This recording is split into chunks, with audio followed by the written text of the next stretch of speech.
Good evening, everyone. And so, welcome back. Welcome back. Welcome back.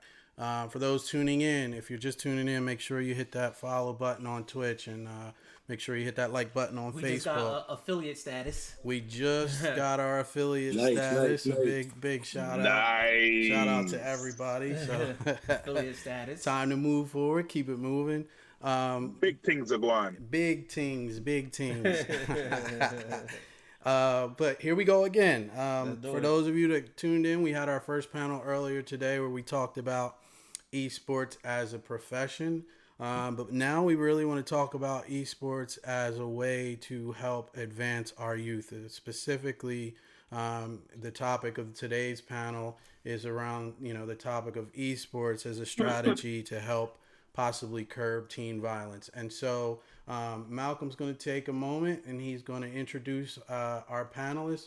But before we do that, I would definitely once again like to give a big shout out to Discover Bank, who has graciously sponsored our panels for Pandamonium 2020 and has been one of our biggest supporters since we actually started on this endeavor back in January. So big shout out to Discover Bank and specifically, Amy Walls over at Discover Bank, who's been a big champion for Futures First Gaming. So Malcolm, you want to introduce our panelists? Let's do it. So we have Dr. Daryl Chambers. He's a Riverside native and is a longtime community leader and advocate in the city of Wilmington, state of Delaware. Currently, Daryl is the executive director of the Center for Structural Equity, a community-driven intervention and prevention program designed to empower youth and communities to address issues of structural violence and promote the social determinants of health. He has served on many boards, committees, and panels throughout his career that focused on public safety strategies, deceleration of youth violence, and positive youth development. We introduced Gerard earlier, hip hop gamer. So for you guys who was not here earlier, we'll go ahead and read his intro again to you guys. He first fell in love with video games at the age of 4. Shout out to his grandma. He has evolved his love of music and video games into a successful career in the industry as one of the most recognized figures in esports. He has been immortalized in multiple video games, including Watch Dogs 2, NBA 2K Playgrounds 1 and 2, and he will be joining us today in our second panel to impart his wisdom. And one thing that we know about Hip Hop Gamer, he keep it real. He gonna keep all it real. all day. Say it with your chest. One love and God bless. Future first, baby. What up? Shout out to everybody on the panel. Let's get it in, right? Let's go, baby. Yeah, turn up. My guy. Okay, and then we have the prettiest person on the panel. I'm sorry, guys. We have the prettiest person on the panel. I'm sorry. We have my personal friend and advocate, Alicia Drew. Alicia serves as the program coordinator for the Delaware Coalition Against Domestic Violence, Delaware's Men's Education Network, where she organized a statewide coalition of community-based organizations, nonprofit, military bases, K-12 institutions, and universities to build their capacity to implement and evaluate community-specific strategies to engage boys and men in gender-based violence prevention. That was a long one. Woo! Jeez. Woo! Wow. Woo! Alicia is also a project manager at Social Contract. She's also the vice president of the Delaware Alliance Against Sexual Violence Board of Directors and is a proud graduate of the Ronald E. McNair Post Baccalaureate Achievement Program. So shout out to Alicia. Thank you so much for joining us today. All right. Next up, we have Jeremy Babb, who is of RSN Esports. Big shout out to RSN Esports once again, our partner. Big shout out for all their work and support during these past where are we on now? 5 hours? Hour number 5? Yeah, Jeez. hour number 5. Oh man, it's been a long one, but it's been amazing. But anyway, big shout out to RSN. Jeremy is a technology and media services coordinator at a middle school in Washington D.C. He possesses expertise in creative thinking, youth intervention, and problem de-escalation. As an advisor to public schools and local youth programs, he helps youth complete high school, avoid negative interactions with the legal system, and expand their vocational vision. So please welcome Jeremy. Jeremy. Let's go. Happy to be here. Yeah, no doubt. And last but certainly not least is another one of our partners, Corey King of Training Grounds. You see the Training Grounds in the background. Training Grounds has definitely been big and instrumental here in Pandamonium 2020. Corey and Training Grounds run the fight game community here in Delaware. If all things fight games, whether it's Tekken, Super Smash Brothers, all the different fight games, Corey and his crew they run it. So when we linked up and partnered up, he was like, "Man, look, let's link up and get the whole pie." You feel me? So let's do it. Let's do it. So definitely, Training Grounds is our affiliate here in Delaware, and they handle all of our fight games community. Corey is also an Army veteran who has dedicated his time and efforts to helping the community with mental health awareness. Training Grounds not only is about the fight games community, but their Discord and their community provides resources and materials to students and adults on how to manage how to manage conflict management and how to be better in terms of the mental health capacity and manage their strategies around conflict resolution. So welcome, Corey.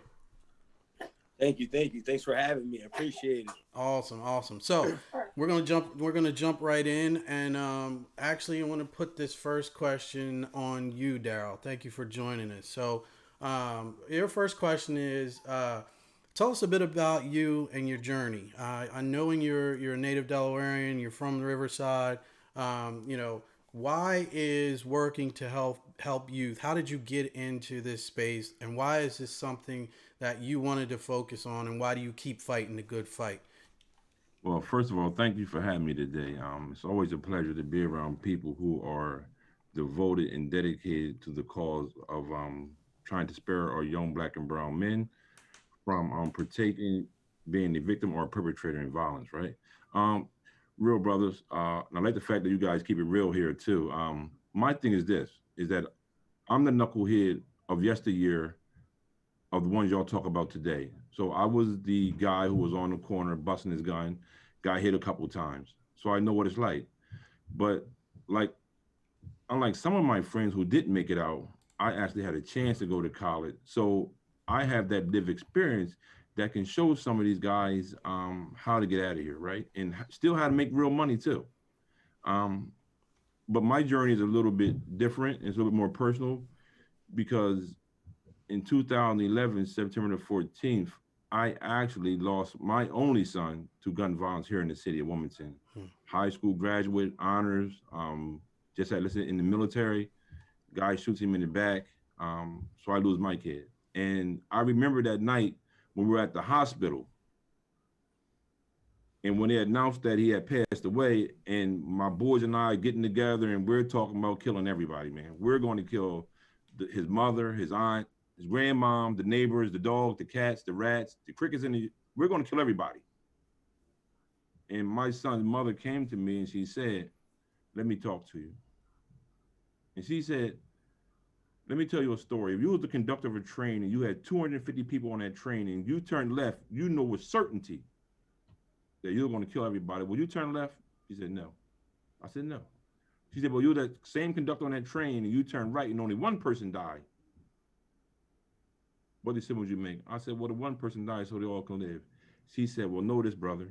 Your son is dead.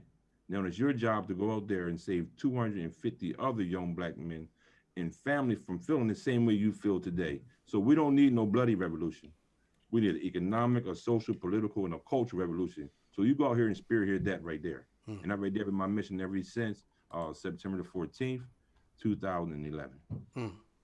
That's powerful. That's powerful. So we gotta take a pause on that. God bless you, bro. That is incredible. That's incredible, powerful. man. Love you, bro. Like, wow, man. Wow. I'm sorry. No, you're good, bro. Wow. No. I think we all need to take a breath on that one, man. That was real. Thank you for sharing that, Daryl. Like that's Wow. so real, man. Daryl, I gotta connect with you after this, bro. Oh man. I'll be up in New York, man. I'll be up there. All right, well, you already know what it is. You already know, son. No doubt. Brooklyn. Alicia, same question to you. We want to same question to you. What got you into this work that you focus on a day-to-day basis, and why do you continue to fight the good fight? I mean, when you look around, all you see is negativity in the news, right? There's no the media has no problem publishing the negative, and it can always at times weigh on us. So every single day you wake up and you have a smile on your face. What keeps you going? Yeah. So, I mean, first I want to just thank you all for having us here today. I'm really honored to be with you all and the panelists here. And Malcolm shared, when I first moved to Delaware in 2015, I was doing work around engaging boys and men in violence prevention. So most of my life, I've done work around gender-based violence and violence against women. But when I came to Delaware, I had the opportunity to visit a youth center over in the Hedgeville area of Wilmington called the Youth Empowerment Center that's ran by Coley Harris, and had a chance to talk to some of the young kids. And there was a person there, Dubar McGriff, who had asked the kids to raise their hand if they had either been shot themselves or known someone who's been shot or died from gun violence. And every single young Black boy in that room raised their hand. And for someone like me who came from a rural community where we may have had a murder every decade, now living in a city where violence was happening on a everyday basis, that was really shocking for me and really challenging. And at the same time in my life, there was a young boy who was a part of my life who had gone on to kill another young teen in the city. And that's something that it really ate at me. And I decided that I really wanted to shift my gears from the gender-based violence movement to be able to work more around gun violence, because I saw that there was actually a lot of overlap in violence against women and the reasons that may lead boys to engage in violence. So I had an opportunity to partner with people like Daryl Chambers and others in the community who were really invested in this work to really think about the root causes of why violence was happening, because there's nothing pathologically wrong with our children. There's systemic issues in our society that are leading to violence taking place. So I've really had the honor to be able to work with people in the community to think about how we can make investments in our society to help reduce gun violence. And just having the honor to be able to work with the young people that Daryl engages through his programs, and just seeing them be able to be kids. Like, we live in a society where Black boys have to position themselves to be tough really as a means of survival. And I really just get so much joy every day just seeing them laugh and giggle and just having joy. And part of the reason why I keep up this fight is because I want to make sure that we have a space where kids can just be kids every day and they're not having to deal with these issues. So I really remain committed to working with people like Daryl and others in the community to address a problem like youth violence that's 100% preventable. Thank you. Big shout out. Corey, want to kick it over to you as well. We've heard a little bit from Gerard and from Jeremy earlier. Same question to you, Corey. Talk a little bit about what you see day to day with the youth and that you encounter. Obviously, you have training grounds as a program, and you focus on mental health. But again, how did you get into this, and why do you continue to fight that good fight? So actually, I'm actually a Navy veteran. I'm sorry. My bad. No, you're good. You're good. And I was stationed in San Diego, California. So everybody, if anybody knows about that place, how close it is to LA and the things that go on out there. I myself have seen a lot, just coming from that environment. I got diagnosed with PTSD a couple of years ago from the things that had gone on out there. I actually had watched a service member commit suicide. So, it's definitely the stress of the youth nowadays. I feel just because they have more connections than what we did back. You know, they're more connected to the internet, more connected to everything No, around them. leave it. It, I have to and leave it it like that. and it you know, it really, it makes them have to advance quicker and they get put in adult situations a lot faster. So the things that I'm seeing, you know, especially with the training grounds, you know, I have 16-year-olds who come to me and they're already in therapy. I have guys from Chicago who were, you know, they're playing in the Tekken tournament right now. The things that they go through on a day-to-day basis just to play this game, and you know, it's just it's astounding, you know, because some of them are black guys, and I can relate to them a lot more, of course. And some of them are, you know, white kids too, who are also going through issues. And it's just like, because they're so connected to the world around them now, they see things. And as our part in it, and why I wanted to start doing this is because, you know, we started recognizing that, you know, that's not the best way, and somebody should be helping them and guiding them, because if they're going to be put in adult situations at a young age, you're going to have to teach them how to handle some of the stress or how to handle some of the things, and we have to go about it in different ways. So especially in the fighting games, it could be so stressful, and they get put in a lot of different situations competing, to where they're dealing with different people, they're dealing with different game situations. So we try to provide those types of resources to them to keep them grounded. Our motto here is to keep training and stay grounded. So, you know, that's why I keep up the good fight, is because, you know, you have to keep training at the games to get better, but you also have to stay grounded in your day-to-day life to be able to play the games. Because if you're constantly losing at the game, and then you go out and maybe you fail your test, or you go out and you lose your job or something like that, that's just failure after failure after failure. And if you don't know how to handle that and don't know how to manage that, it's going to start causing those other behaviors, to where somebody may say something to you and have a control over you, and then you react. And that's been the biggest thing that I've seen as well, is that a lot of our youth, they don't know how to just, when somebody says something to them, they don't know how to differentiate it. They always have to react. And even myself, and now at 31 years old, is what I'm trying the hardest to figure out, to try not to react to every little thing, because my day-to-day can be so hectic from time to time. Wow. Wow. Wow. Salute, Corey. And then I'll let you get him out. But I really wanted to talk a little bit about, before we get in with you, Jeremy and Gerard, a recent article that we came across talked about how juvenile arrests in 2020 have more than doubled versus last year in the city of Wilmington, as well as, you know, being on the rise probably in your communities, Gerard and Jeremy, as well. A lot of kids are disengaged from school right now, right? They're due to remote learning. They have their energy and their frustration at home with their social conditions, and obviously with the pandemic. And a lot of reports and studies have come out that have basically, tried to tackle this subject on the reduction of teen violence. And, you know, a lot of these observations focus on the same sort of, recommendations, right? The development of skills and resolving conflicts, and technical skills to obtain and retain gainful employment. You know, kind of the sort of standard everyday speech, right? But in your opinion, Daryl, and then I want Gerard, you to take this one, and then you, Jeremy, as well, and then we can have an open dialogue. Why do you feel like why does it seem like the teen violence continues to escalate, or is even more magnified now? Hey man, that's a really great question. And I'm glad you asked it, because there's a difference between the reality and the perception. So the one thing I always encourage people to do is, don't look at what they call cross-sectional data. That is that you look at it in just one instant. Look at it over a trend, right? So if you look at the data from shootings in Wilmington from January the 1st, 2011 into present, and if you were to break the age of the shooting victims down from 13 and under, 14 to 17, 18 to 25, and 26 and over, if you ask the average person on the street, because of what they publish inside the newspaper, what they hear on the radio, mostly everybody say that it's the 14 and 17-year-old who have the most shooting incidents over that period of time. But that's not the reality.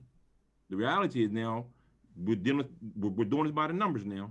The reality is that the 26 and over, and right, we break our city down into like 5 different zones. In each zone, it's the 25 and over. It's not that. So a person like me asks the question then, well, then why is there a focus on this, right? And there's a whole lot of reasons why we can get into that later on.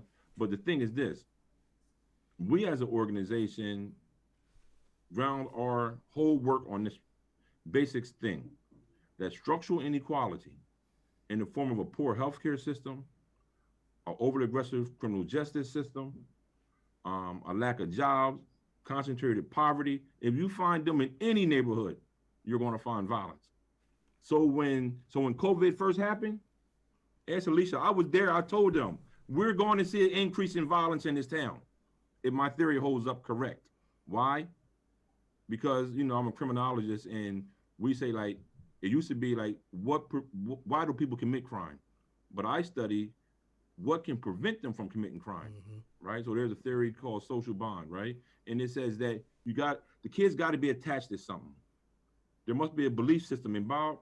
There got to be commitment, and there had to be an involvement, right? But now when you go back and look at what they did when the pandemic hit, right?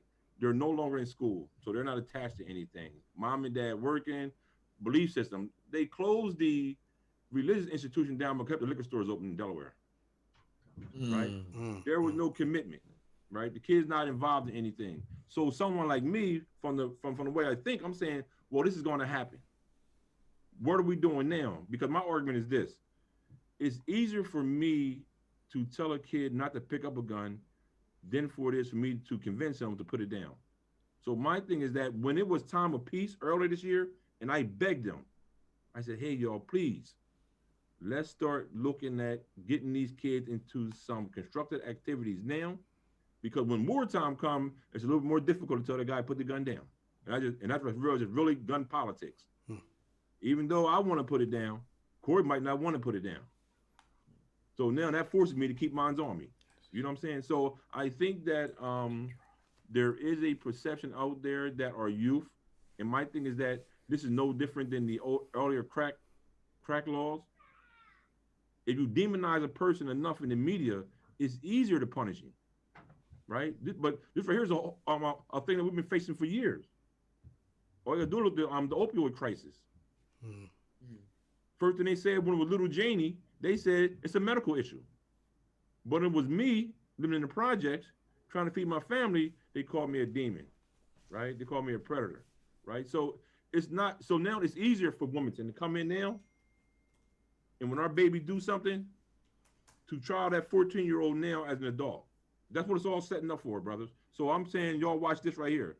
I want you to watch how many youth, as an increase, get charged as adults from this point going forward. And then one day, hopefully we'll come back and have this conversation again. Oh, for sure. Wow. For sure. Most definitely. Gerard. Wow. What do you talk about what you're seeing on your side, especially up in New York? Same question. Got you. So I lived it, you know what I'm saying? Growing up in the 80s, East New York, you know what I'm saying? Craft Valves on the corner, like all types of stuff like that, like seen it, lived it. But here's the deal.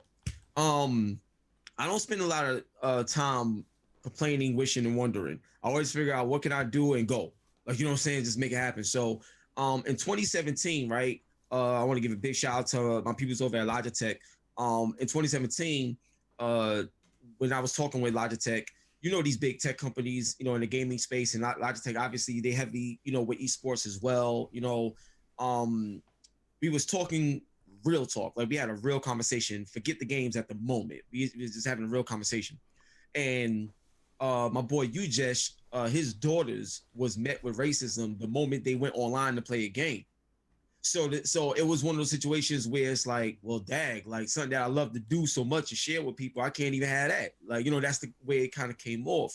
So they focused on what can we do from a community standpoint to just try to find a way or create a path where it's cool and beneficial and profitable for people to just show love to one another, like, and just come together and do things better.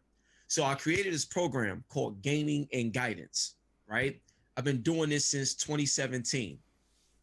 Game changer. I think this is probably one of the most important projects in my life that I'm constantly doing. So here's what I've learned, and this is to speak towards what Daryl was talking about as well. So since 2017, I started gaming and guidance, right? So what we would do is we would have an esports battle with the kids, and we would choose 8 kids. They don't know they're getting called. It's very random. So they come up and then they play against each other and stuff like that. But the way we did it is these are kids that normally don't even talk to each other. Because you know how it is in school. You got your clique, you got this, certain people don't talk to this, whatever. So we use gaming as a platform to break the conversational barrier to create a relationship. Right. And they don't even realize that it's happening. Mm-hmm. But the thing is, when you play together, when you go through something together with anyone, when you go through something together, there's a bond already built because you can speak to something that you've been through together. Right. You understand what I'm saying? And if you've been through something with someone and you had a good time with that, or you had a fun time, or you were smiling and the energy was right, then it's like, wow, why wasn't I talking to you before? Like, well, what is that thing that's keeping us apart when now we together? It's like there's so much value here in the together. Mm-hmm. You understand what I'm saying? Mm-hmm. So after we have our gaming battles and everybody talks and we do a quick little interview with everybody and you got the crowd and your peers cheering you on and stuff like that, it gets exciting. So now everybody in the auditorium is just in a good mood. Everybody's having a good time. So now that their energy is right, they can digest what we're about to do next. Yep. So what we do next is we have a panel discussion. And the panel discussion is about everything from making money in the gaming industry, from bullying. And one of my favorite things is a quote that I created called "Character is your currency." So one of the things that we teach a lot of the kids and just people in general is that who you are is the value. Like the world will tell you this, like, for example, you know how it is, especially in the hood. If you ain't got this car, if you ain't got this amount of money, you're not valuable. You understand what I'm saying? So we put our value on things, and if you don't have these things, then you're nothing. So a lot of the kids do anything in their power to get these things so they can feel like something. Yep. You know what I'm saying? Yep. And that's where a lot of the root of the violence come from, because a lot of it is not from the fact that they just want to do it. They want to feel like they are somebody, because society makes you feel like you're nothing if you don't have these things.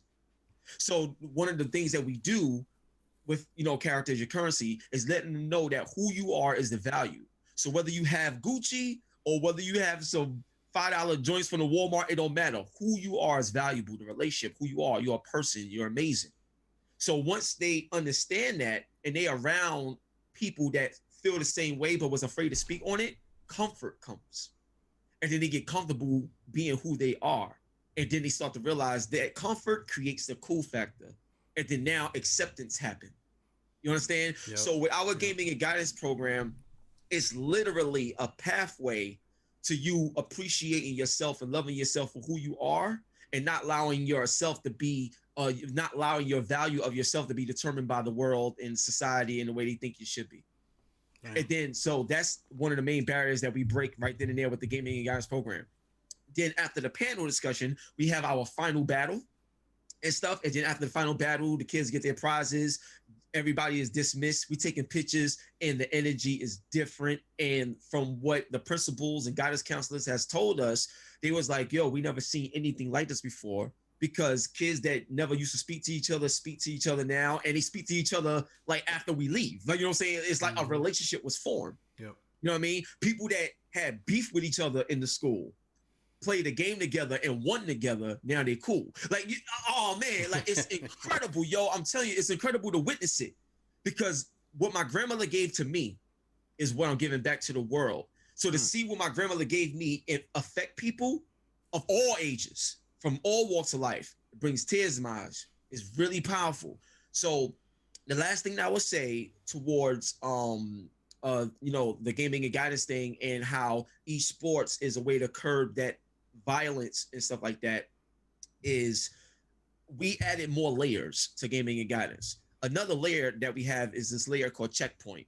And that's where we actually go to the houses of different families, go to the projects, we go to these places. You don't got to come to us all the time, we going to you. And we go there, sit down, get them set up with their gaming and stuff like that, all of that. So there's a friend of mine, he's 26 years old, and he has muscular dystrophy, and he lost his right hand, but he's a gamer. So he was miserable for real, given his condition. And we was able to give him the Xbox adaptive controller. And we did this on Channel 12 News. And it was the first time he smiled in 2 years, his father told me. And he said that he was speaking through a one of the things where you gotta like talk from, I forgot the name of it. But the thing is, he was like, this is amazing, not just for him, but for people like him.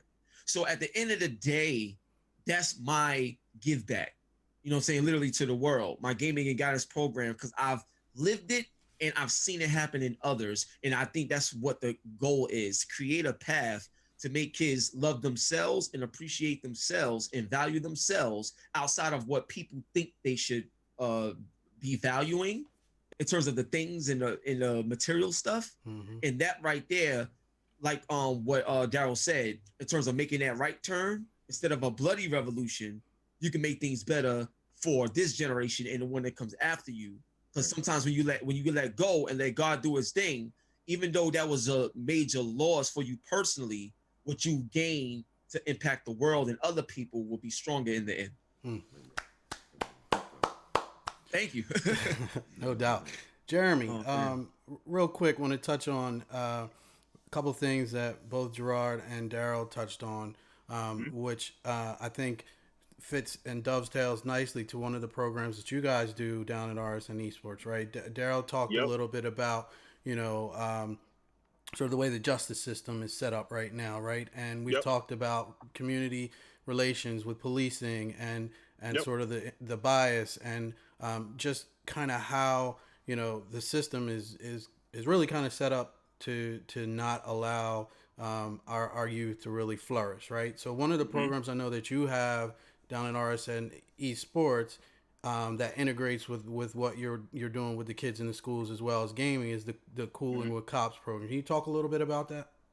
Definitely, yeah. So Cooling with Cops was something that we were actually doing a opioid program with the DC Mayor's office, and we was like, you know what, we need to bridge this gap between the school community and law enforcement. So we went ahead. There's a Busboys and Poets around here, and every Wednesday we would bring youth, we would bring some like community organizations and members, and also we would bring police officers to have a conversation. You know what I mean? And it was just really, it was something beautiful. It really was. Some of my youth that actually were going to my school, he was like, straight up, told the police officer, I don't like feds, I don't like ops. And it was like, well, why not? And it was a really deep conversation. And by the end of that conversation, I think they both got a better understanding of each other. The Cooling with Cops is a really great series. We did it here last year with COVID and everything, kind of, slow some things up. But I really love that program. I want to bring it to Delaware. I want to bring it to New York. It's just something that, it's real. It's bridging that gap, for real. We got to learn to bridge the gap. You know what I'm saying? Like this year alone, I've lost 3 youth to gun violence. 3. We had Davon McNeil, actually one of my most recent students, 11-year-old. I don't know if you guys heard of it. July 4th, he was shot in the head. Just happened to be going to a cookout, pick up his charger, say hi to his friends, and now he's gone. I mean, it was the craziest thing, man. I mean, his mom came in about a few months ago, and she just really just broke down. I was just like, man, I'm even about to tear up now, just because that's kind of what keeps me, fighting the good fight, because I know it's life and death. So Cooling with the Cops, again, is just a really great program, and I really want the world to know about it. And we actually have a Cooling with the Cops video we're going to play tomorrow. Cool. Yo, can I interject real quick? Yo, Yeah, Jeremy, sure. man, bro, I want in. I want in on that. I want to help with that, bro. Let me tell you something. Listen, everybody in the chat, everybody that's watching, Jeremy is 100,000% right. So I have a program within the gaming and guidance program. Like I said, I have different layers. One layer is called One Community. And one of the things that we did was with 103rd Precinct out here in Queens, the community comes together and they have this exercise. And this exercise is so powerful, y'all. So what it is there's scenarios that's written out. And then you have group A, group B, group C, group D. And based on the scenario, the community, the cops, everybody from all ages, everywhere, they choose what they would do in the situation. And then whatever you would choose, you would go to these different groups. And what's so crazy is some cops, like, and some of the youth chose the same thing. So they in the same group. So the thing is, it's crazy. It's like right off the back, I'm not supposed to like you, yet we would make the same decision given this scenario happens. So then it opened up for a different level of conversation because of the choices that was made based on the situation. So it's like, wow, we can relate to one another, but you would never know that if you didn't have the conversation. And then boom, barriers breaking, things start to happen. So Jeremy is absolutely right. I got videos and everything on my stuff, but I need in on that, bro. Say less. I got you, bro. I need in on that. That is crazy, bro. See, this is Yo, exactly why we here, bro. Yo, hold on. I gotta say one more thing. Do you? Yo, Future First. Yo, thank you for having me again. This is fire. You know what I'm saying? Like, it's just everybody on the panel. Like, this is crazy. So thank y'all so much again for having me. Go ahead, bro. Nah, man. No. What I was gonna say was this is exactly why we did this, because we wanted to connect all the individuals that we know that were doing major work around these issues and topics to be able to continue to move forward and progress. Like, this is what we're all about, and we know that if you're doing it over here, Jeremy's doing it down there, Daryl's doing it, Alicia's doing it, let's get together and do it together so that we can have an even greater impact. Let's stop working in silos and work as a big unit and have an even greater impact. So Mal, I know you got some questions. I don't monopolize the whole time. Listen, that's fine. I was sitting here chilling. I got blanket around me and all that. Facts, he does. He got a cheetah print joint. I got a whole cheetah print blanket around me right now, dog. So, all right, Miss Drew. It's not a hard one, Alicia. It's not a hard one. So, which programs and organizations do you see that are really making a difference in helping teens choose an alternative direction? Like, what programs do you see? And this doesn't have to be limited to Delaware. It could just be, a generic thing. What programs do you see that are really helping teens or just people who are engaged in violence with alternate paths? Yeah. So I want to add something that we were talking about earlier that will lead to that. I think a big thing that we've got to figure out is better controlling narrative, right? Because in 2017, we had some high rates of youth violence, and that caused national media to call us, the most dangerous place in America for youth and other types of designations. And I think when we have that type of narrative, it allows us to pathologize the young people like they're super predators in this city without taking some recognition that a lot of these kids are exposed to levels of trauma that people who have gone through war have experienced. So we really need to refocus and reframe the way we talk about these issues. And a part of that is not looking at gun violence as a criminal justice issue, but a public health issue. So we are recognizing that violence is preventable, and it's something that we have to be really strategic around how we invest in strategies to reduce it. So that, that really looks like not just looking at a law enforcement approach and locking young people up, but instead leaning into the wisdom and expertise of people in the community, like everyone on this call, who have genuine, authentic relationships with young people, who are credible to them and trusted by them and can be those positive role models for them. So I think that the best thing that you see across the nation is when you're putting resources into community-led strategies that have those relationships with them already, people like Community Intervention Team in Wilmington and those on this call. So I think it's really important that we look at programs that are able to provide opportunities to have access to mentors and to explore things like esports and other career opportunities. And I think locally, we've been really blessed to have people like Ray Fitzgerald, who is the director of the Division of Social Services, who's been really innovative in how he uses funding to be able to fund programs that can provide workforce development opportunities to youth so that they can earn some money while also exploring career opportunities and having access to mentors like that. So I think that there's no one solution to prevent violence, but I think that it's really important that we're investing in the people who are most proximal to the young people in the community because they know them best. Right. Powerful. Corey, same question, man. What organizations besides yourself and Training Grounds are you seeing that are helping to guide youth in alternative direction? Definitely. Well, actually, one of them, he's going to be speaking soon. Nerded Now down in Wilmington.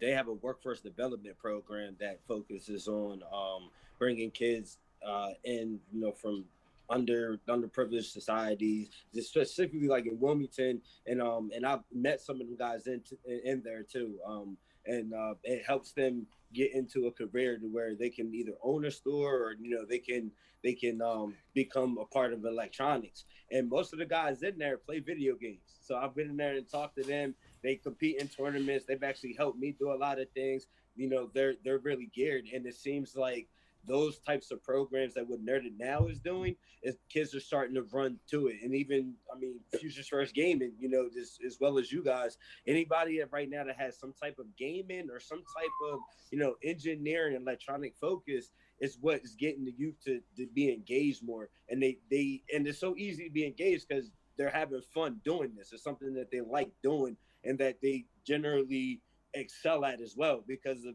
how connected they already are. They have iPhones, they have laptops, they have all these things. So it just sparks their curiosity to want to go and learn how to fix them, learn how to operate them, and learn how to just, use them to the max capacity.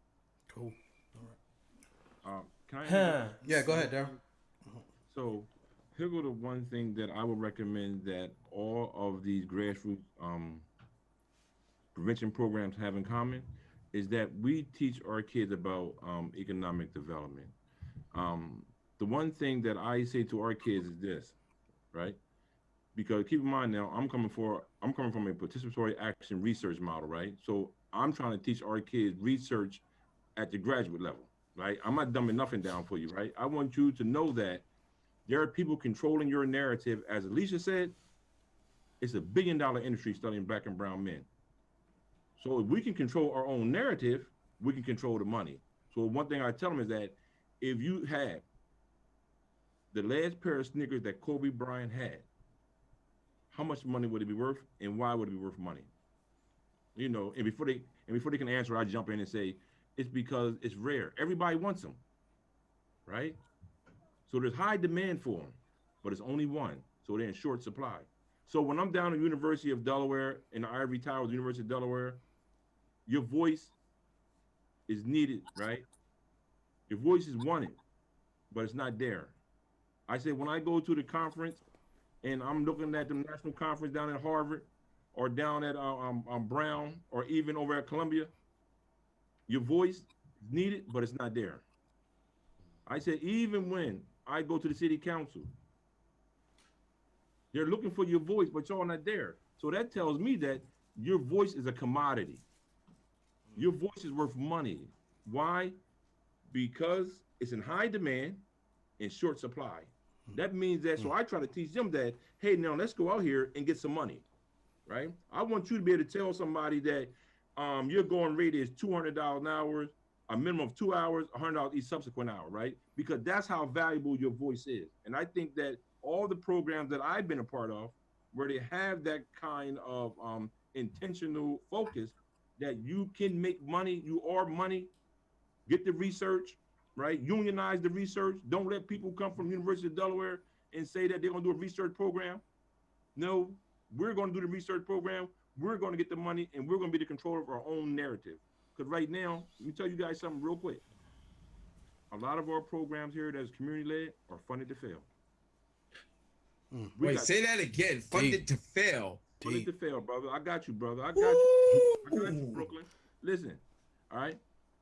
We got 3 kind of programs going on here in the city.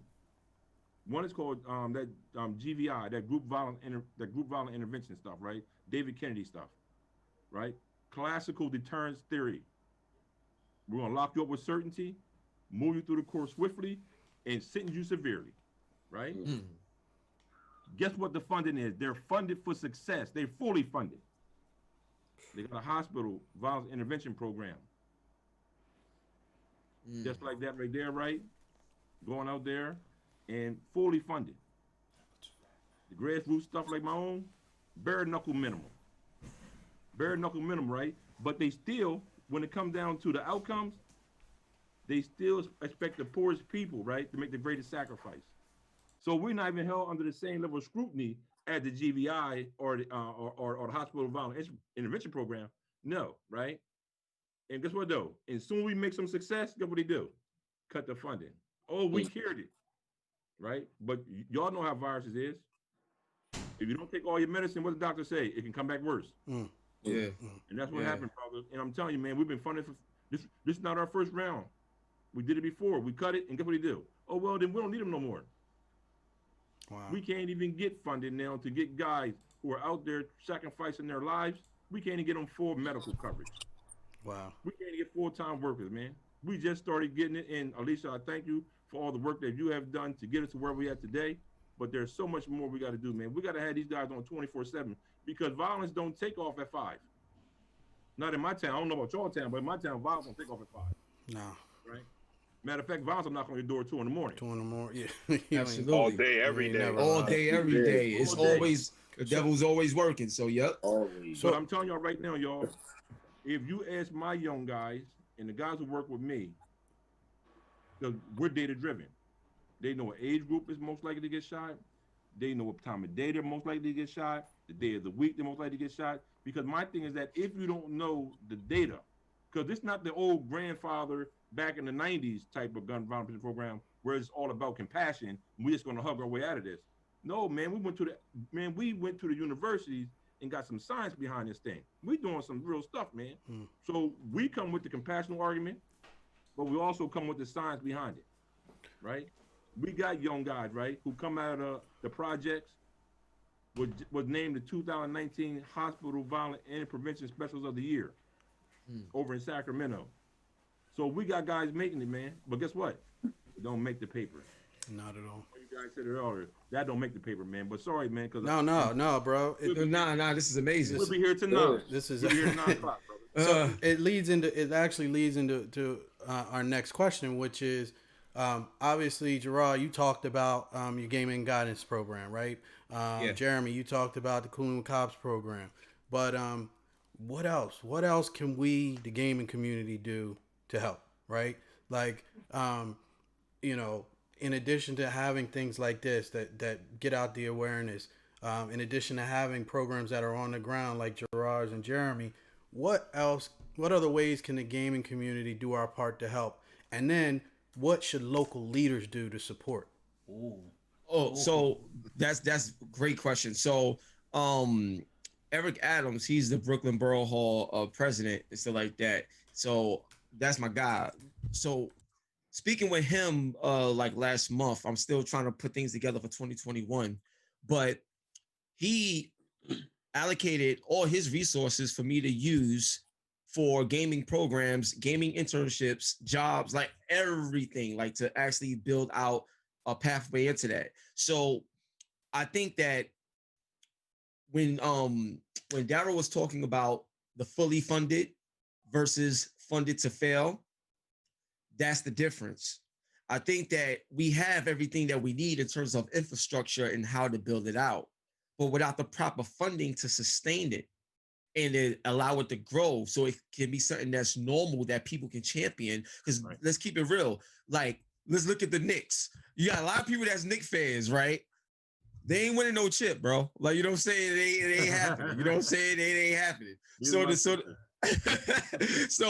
the thing is, we have to create a scenario where the funding matches the actual infrastructure that's already built. So it's like we have everything else, but we're missing that extra point. And what I learned is that a lot of the funding, the funnel to that is going to the like the Congress stuff, like, you know, all of the political stuff that happens in there. When we make a case for value in those spaces, but to serve our purpose, right? Then that whole funded situation, that narrative can change. So that's what I've learned on the inside. Because like I'm telling you, I'm not the person that's an activist. I'm not a political. I don't know all that stuff well, but I know people that do, and I got relationships tight there, and I could comprehend and put two and two together really quick. So what I've learned so far is how to get that fully funded stuff, like that Daryl's talking about.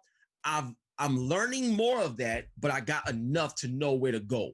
You know what I'm saying? And I think that's so that's where so that's where we at right now. So like what Elisa said, like everything that we have it already, but it has to be put together. And how does this bring value to the not just the communities that we serve, but how is this certain valuable for everyone that will be involved, including government stuff, including government ties? Because I'm gonna tell you, if you're not familiar with the ESA, you need to be, because the ESA is the company that fights for the gaming for the gaming world and the gaming initiatives in the government. You understand? Like when they try to take away Mortal Kombat and stuff like that because they said it's too violent and stuff like that. Oh, word. Well, if you want to take away Mortal Kombat, you got to take away every movie that does this. You got to take away everything. Like, you know what I'm saying? Because your argument doesn't hold up against this one medium.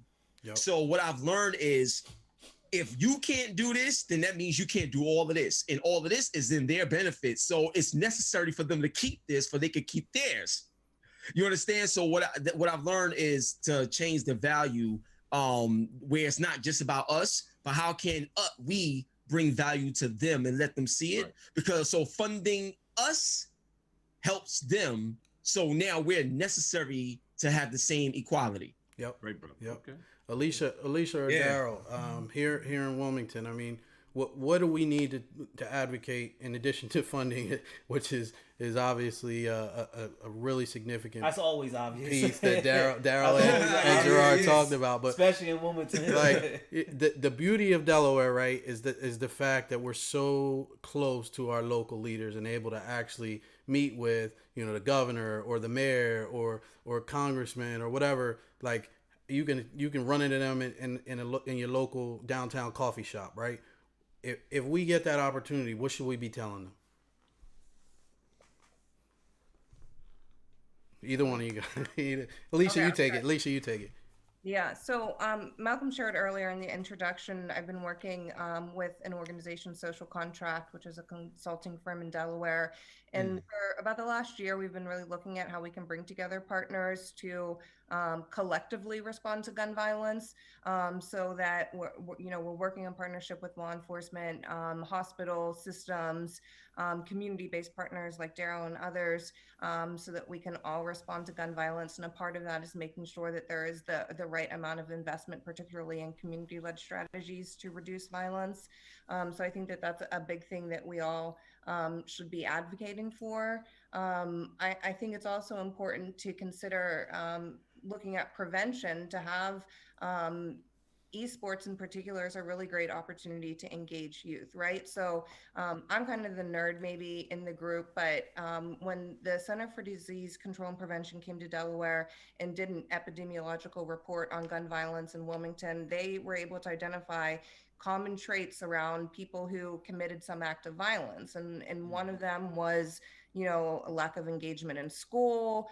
They may have been unemployed. The biggest risk factor being a victim of violence, you're more likely to retaliate. But I think that the more that we can find opportunities to connect youth to positive opportunities like esports is a great opportunity to prevent future acts of violence. So having esports as an extracurricular activity in school is a great way to get kids involved in being around pro-social peers and learning things like conflict mediation. Someone was talking about that earlier, and how to navigate the losses and wins of life and build some resilience that can start to be applied to their life in broader sense. And I think that, I've had conversations with Malcolm and you, Stephen, around just the opportunity to be exposed to STEM is such a growing field and industry, and having opportunities to get scholarships, to go to universities, is a really great opportunity. So I think beyond just advocating for investment in gun violence intervention programs, we also have to look upstream to think about other ways that we can start to prevent violence early on. Awesome. Thank you so much. I just think that is really, really great. And I really owe the gaming community a lot. My little grandson, when he was 3 years old, he wanted to play those games so bad. And I got tired of reading them to him.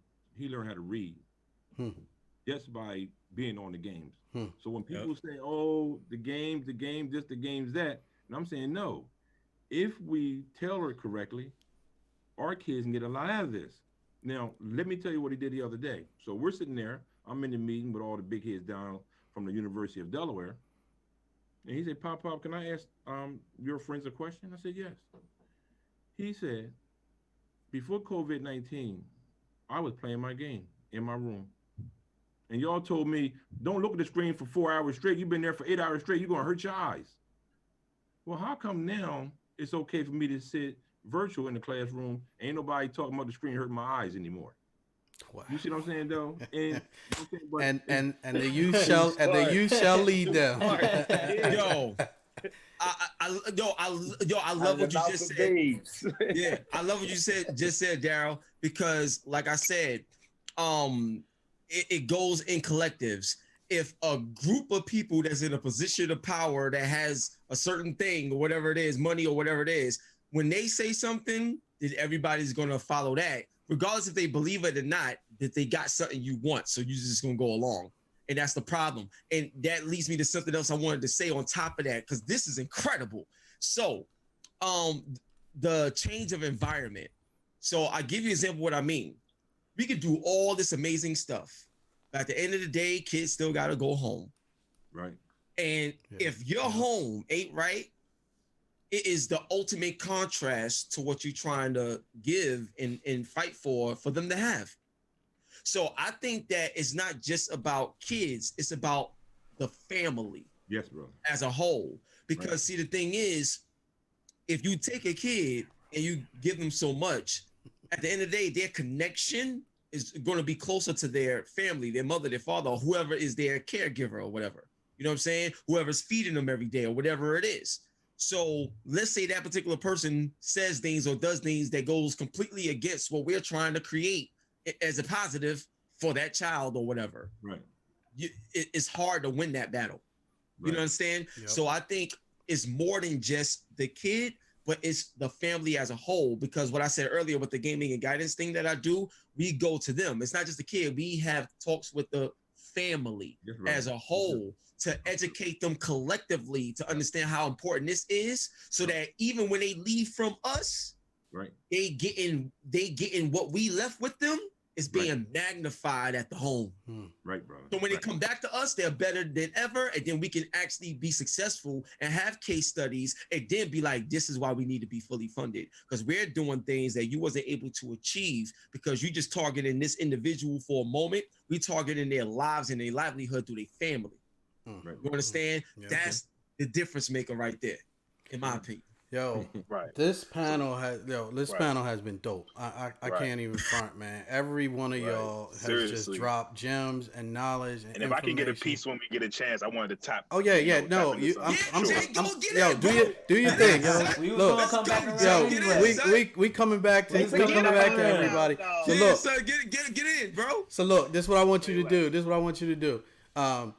Get that in, and then I got one question for every one of y'all, and that is, what's the most important piece of advice that you can give a youth when speaking to them about their future? So do you, and then everybody drop a gem as if you were talking to somebody from your hood. All right, say less. So I wanted to touch on something pretty much everybody had talked about, but like right now I'm teaching a digital arts and technology class, right? And I'm running an esports curriculum, and I'm teaching my youth how to, maneuver the esports business realm. But also we game too. We play Among Us and stuff like that. And honestly, the engagement, I don't have attendance issues. I haven't heard not one curse word. I mean, Hip Hop Gamer talked about engaging the family the other day. One of the youth, their grandma wanted to come on and holler at me and be like, she'd be like, oh, I love your class. I'm always here locked in. And I'm like, hey, grandma, you know what I mean? Like locked in, because, with the whole digital game, with the whole virtual learning, it's like, when you're on, you're on. So everybody's kind of listening in. But, I'm giving out homework, and we're struggling as a school. I'm sure some other schools are struggling to get kids to do homework, but my kids are doing it at 2, 3 in the morning. I get the email update like, oh, so-and-so just did their homework. I'm like, oh, okay, that's lit. You know what I'm saying? So it just goes to show me the engagement aspect of it, man. I'm super excited about this and what we're doing here, because I want to take this to the next level. and just being proactive. But as far as what you said is, if I'm talking to one of my youth around here, I'm gonna have to take it old school on them. You know what I mean? My principal, my old high school principal, may she rest in peace, but she used to always say, "Aim for the top because the bottom is overcrowded." And when you're in school, you ain't go ahead with that, yeah? You know what I mean? So, but as I got older, I'm like, whoa, this thing is really like that one statement can just be, it can be there forever. You know what I'm saying? And how I interpret it is, it's easy to fail. It's really easy to fail. But the hard work, if you want to be successful, it's going to take hard work. It's going to take persistence. It's going to take consistency. So that's something that's what I would say to one of my youth. They was, if they listening right now. How about you, Corey? So I would tell them, number one, to keep pushing, and then number two, to watch out for dogma, because dogma is living with the results of other people's thinking. So which it could be in any form, it could come in any type of thing. You just gotta learn to stay above it, learn to follow your heart, learn to follow your mind and your instincts, and to keep pushing through any of the things that's going to happen, because it's always going to be something in life. It's always, and you don't have any way to stop that. You just got to roll with the punches and to keep pushing. And then I would tell them to keep training and stay grounded. No doubt. Daryl. One thing I always tell kids is this. I say, I'm not going to look at you through the lens that I lived my life through as a teenager, because it's just not that. I know a lot of people. I remember back in the day, my uncle with his afro and his dashiki talking about black man, black power, lifting his fists in the air, and it wasn't for me, and I didn't want to hear it. So I'm saying that they don't want to hear back in the day. Well, back in the day, it's not back in the day. We're not going back there. People think that we're going back after Corona to the way it used to be. No, this is the new reality. And my thing is that if you don't tell them about this new reality they living in, right, where that people do see you as predators, right, and people do see you as most likely to fail, how do you control your narrative? And I'm gonna leave you with this right here, and what I always tell them. I always tell them this right here. If you don't tell your story, then someone's gonna tell it for you. If you don't tell your story, right? So what do that mean then? One day when the little lion was with his father in the jungle, the father came up on an elephant. He roared. The elephant took off through the bushes. The gorilla said something to him. The father roared, and the gorilla took off through the trees. They came up on the white man. The lion grabbed his baby and took off. And the baby turned to his pop and said, "I thought we were the king of the jungle. Why are we running from him?" He said, "Son, until we learn how to read or write, right, someone will always tell our story for us." So my thing is that, brother, we need to teach our kids to make sure they know how to read and write, and they can tell their story. Alicia. So, as you may gather, Daryl and I are good friends, and he's a great storyteller. He tells a lot of stories. And one of my favorite stories that he talks about people's ability to dream. Like, if you have the ability to dream, then you're able to keep thinking of what can happen tomorrow. And I think that video games are really amazing because they spark creativity and they stimulate imagination, and they let our kids just dream. So I think that my advice for young people would just to remember that they always have the chance to dream, and that their possibilities are endless, and you surround yourself with people like those on this call who can help you accomplish those dreams. They can really reach anything that they strive for. Wow. Amazing. All right, Gerard, bring us home, baby. so the way I kind of do it, so based on the age group, I may say different things, but they all mean the same, but everybody got to digest it differently because of age.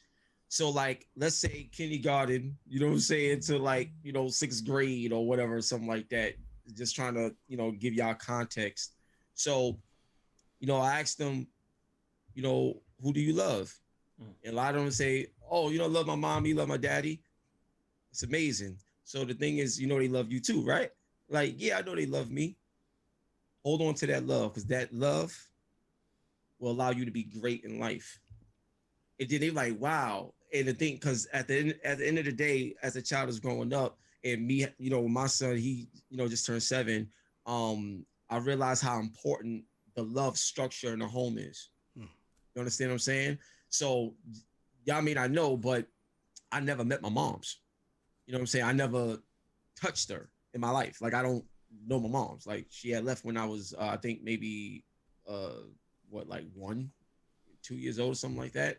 So I understand what that's like to be in school and everybody else got their mom and I didn't. Wow. And I felt like I was bad because if your own mother don't want you, you know what I mean? It really did something to me when I was younger. So the love structure is very important. That's why I thank God so much for my grandma. Because if I didn't have my grandma in my life, I would not be the person you see today. Facts. So the love structure, that's from that. Then from like, I guess like 7th grade to 12th grade, in high school. One thing I would say from that era is, what are you most proud of? And a lot of times they got to think about, well, I did this, that was good, or I did this, that was good. But it's like the world don't look at it as good, so they don't look at it as good. It's like that, which is sad. So that's where the character is your currency come in. I let them know that who you are is the value. So if you value yourself, now you have something to give back to the world. That's what you need to be proud of. That's the second thing that I would tell that group. Character is your currency. And for those that are college and grown-ups like us, and I love Gary Vee. I'm a big fan of Gary Vee. What I would tell like people is, look, you're gonna die. We all gonna die. So at the end of the day, what do you want to leave the world that you can pass on? Not just for your family, but what can you leave the world to make it better after you're gone? Because if you can do that, then you will live forever. Okay. Yeah. I'm a big Gary Vee fan too, man. That's what's up. Yeah, shout out to Gary. That's my guy. So definitely. So hopefully that helped, but I like to do it in stages because I have a saying that of babies and steak. So the thing is, a baby, as good as steak is, a baby can't digest it. You know what I'm saying? So just because it's good for you doesn't mean it's for you at the moment. So with progress and everything, you'll develop so you could be able to attain more. So if you give too much to someone that can't digest it, it's actually backfiring. It's not working. So that's how I chop it up. That's my argument, brother. Well, everybody give everybody on this panel a round of applause, man. This has been fantastic. Look, we want you all to stay in touch and stay engaged. Join our Discord for sure. Like, if you haven't joined our Discord yet, join our Discord, because we're always on there gaming or we're talking about something. And for those of you also that are watching the panel right now, we'll drop a link to the Discord in the Twitch feed, and we'll drop one here in the panel for those of you who also will need that as well.